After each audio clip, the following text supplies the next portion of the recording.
Welcome to another episode of Cafe Negro Show, Season 2, Episode 3. I am your host, George. And I'm your co-host, Adriana. We're so excited to have you guys back with us. On today's episode, we have an awesome topic we want to talk about. And it's tis the season. Obviously, I don't know if you guys can tell, but we are a little festive today. But what's today's episode? Well, today we're going to talk about the most wonderful time of the year, which is Christmas. And our episode is called Should Christians Celebrate Christmas? Uh-oh. Spicy.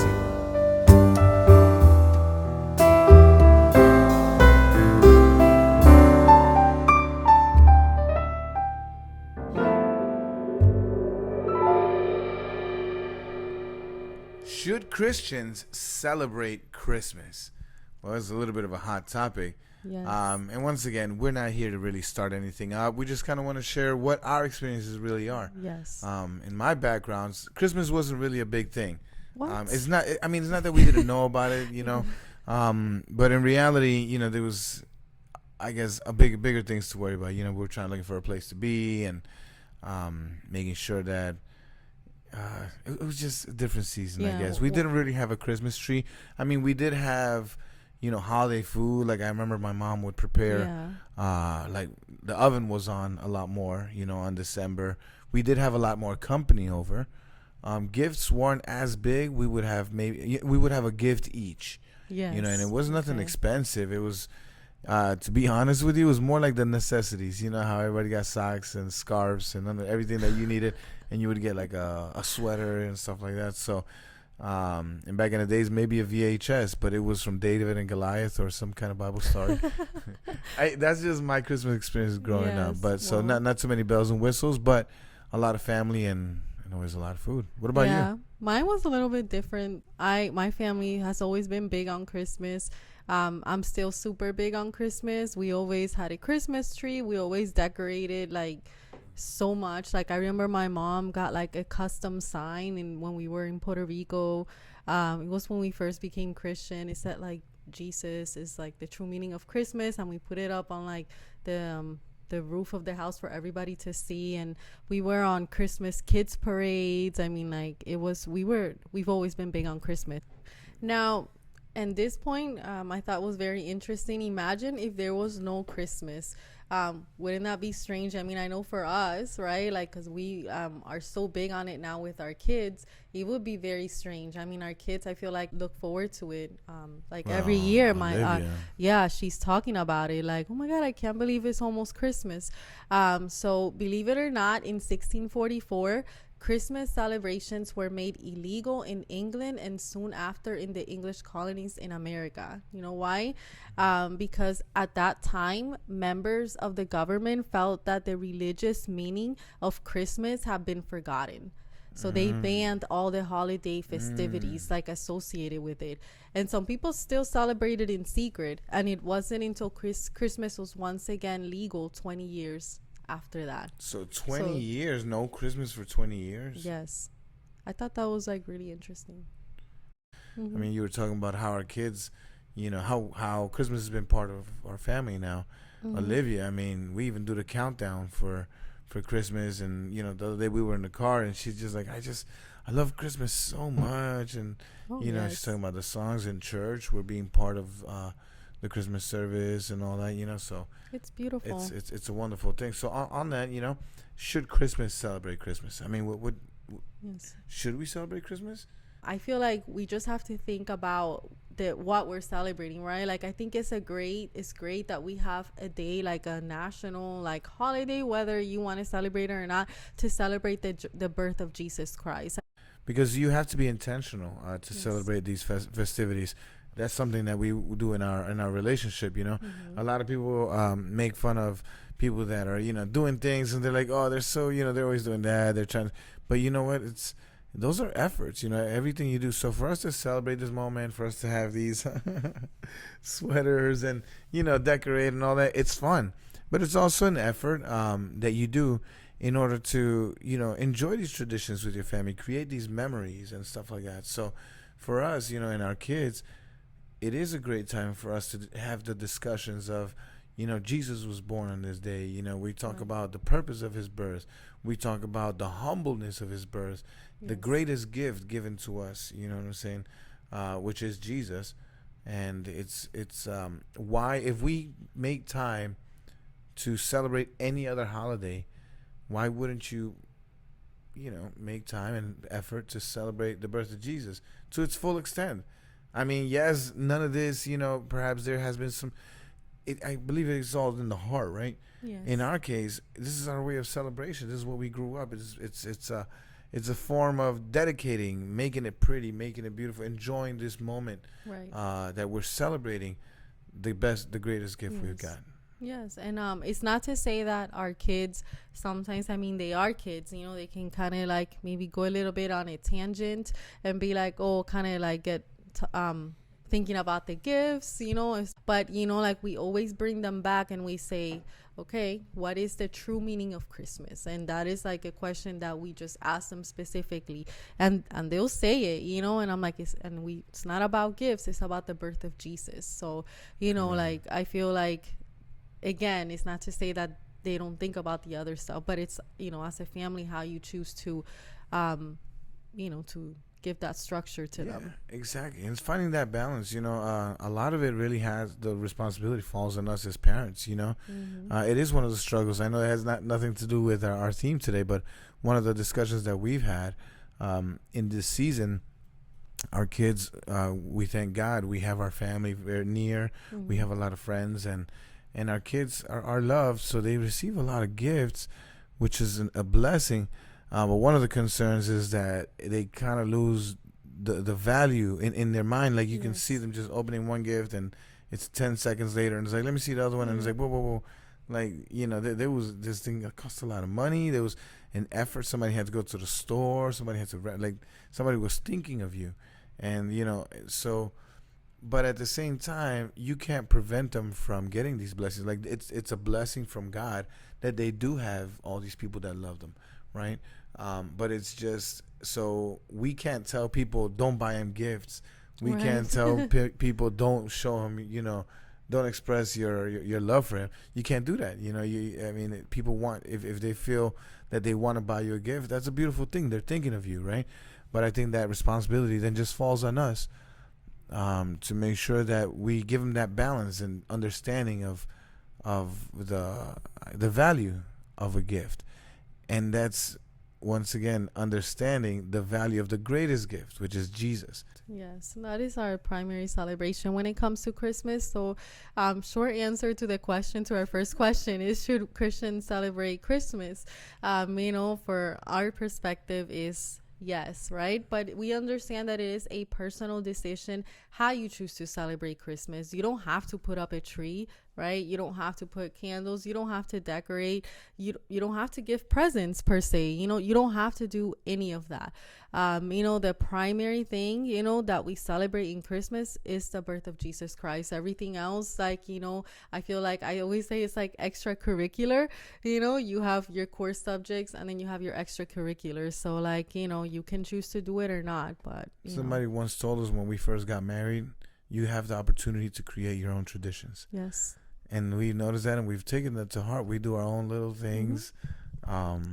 Within the family, there's a little reward that if they do certain things, maybe once a month or something like that, we call it cama piso, where we'll take the mattresses, put them all in one room, and everybody just kind of has like a slumber pajama party.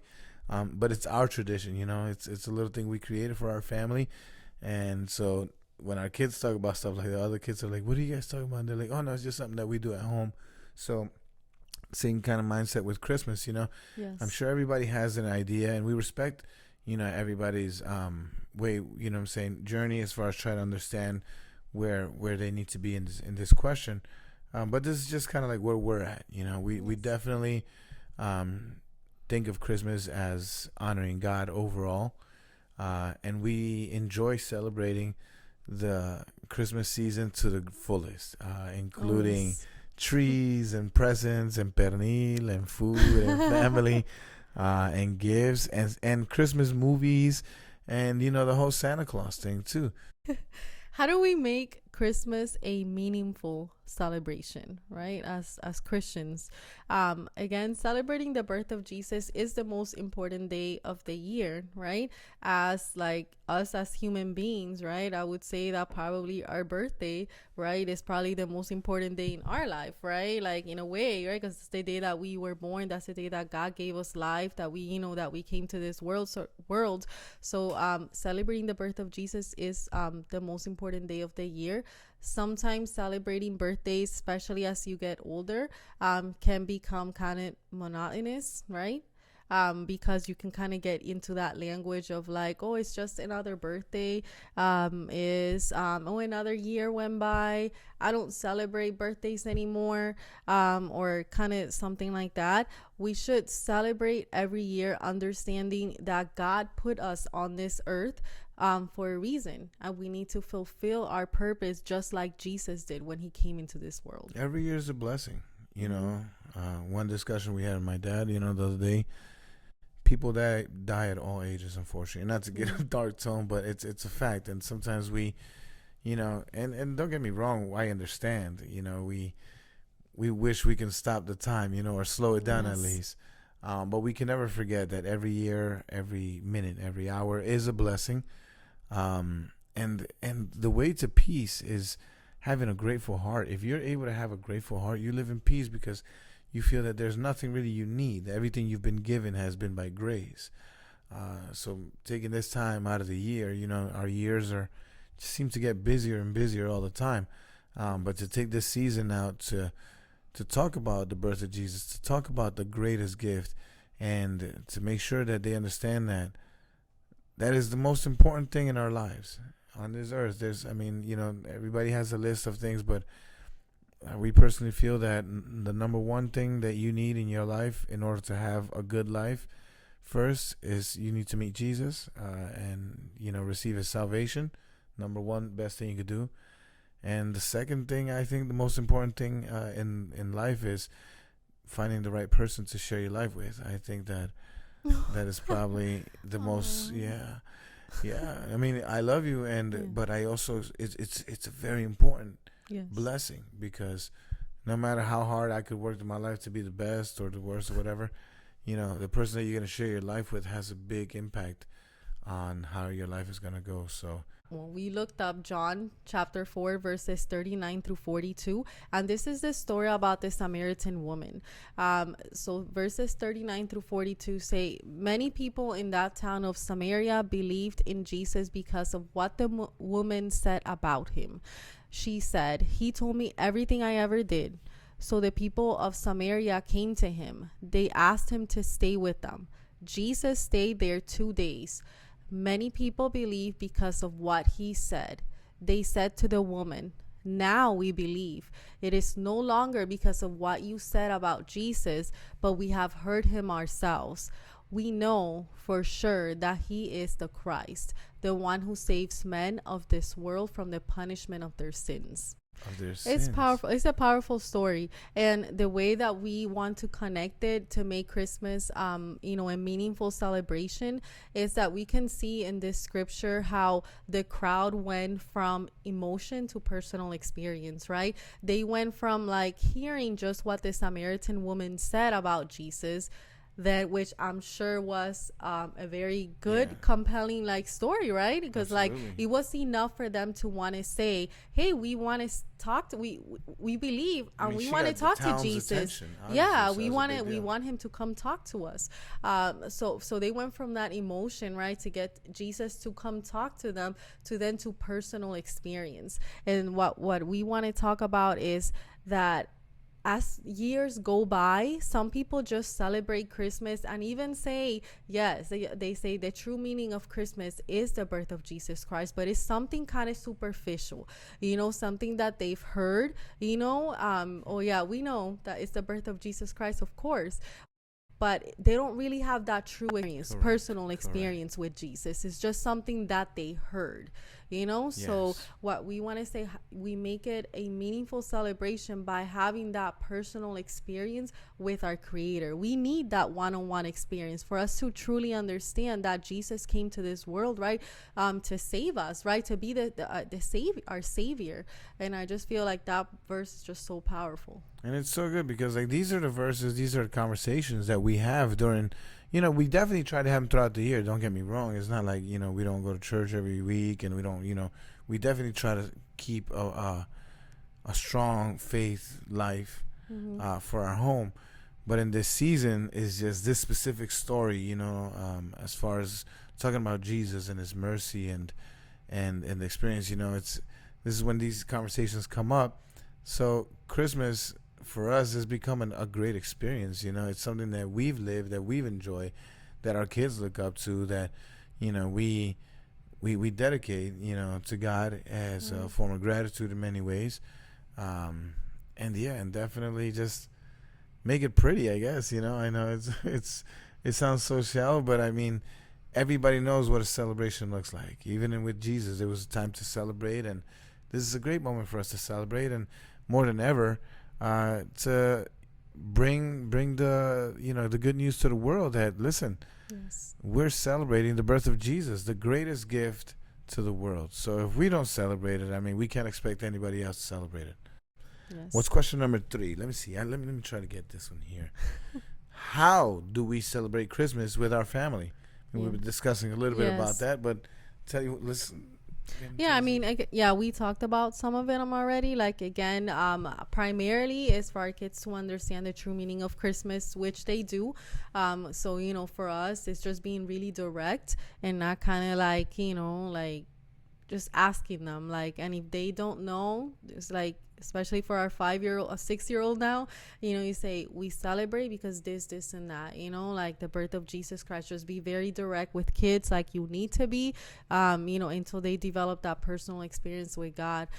We are very big on Christmas, as we have talked about. We love, like, everything, decorating everything, cooking, like everything. We're very, very, very big on Christmas. Do they believe in Santa?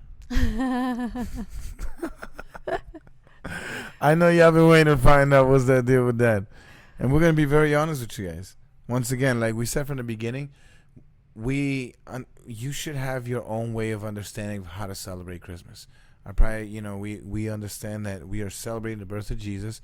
And like I said, in that same atmosphere, we do the tree, we do the lights, the wreaths, the red, the green, the Christmas movies. And yes, we even tell the kids that we're friends with Santa.